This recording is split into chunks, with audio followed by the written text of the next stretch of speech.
একদম না পারে এতগুলো দিয়ে দিন থেকে কাজ হবে না।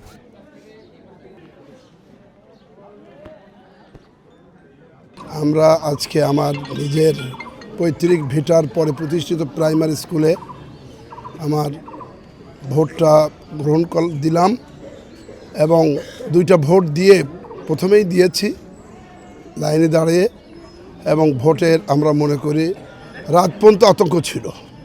বিভিন্ন জায়গায় টাকার কেউ পালাচ্ছে, কেউ আতঙ্ক ছিল টাকা দেওয়ার। আমরা এটার মধ্যে চিন্তিত ছিলাম।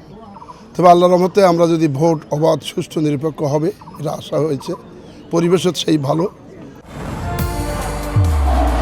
নির্মাণে নাম্বার 1 শাহ সিমেন্ট।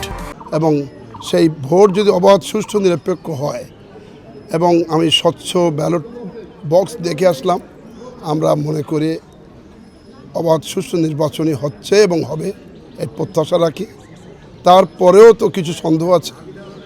সংখ্যালঘু বিষয়টি আনে, সেই সনাতন ধর্মের এলাকাগুলো আমি আতঙ্কের মধ্যে আছে। আমি সেখানে যাব এবং আশা করি তারা ভোট কেন্দ্রে যাবেন, কেন গত রাত থেকে সেখানে ভয় দেখানো হয়েছে। আমরা বিশ্বাস করি যে তারাও ভোট কেন্দ্রে যাবে মানসিকভাবে শক্ত এবং নির্বিঘ্নে, অভয়ে, নির্ভয়ে এই দেশের স্বার্থে।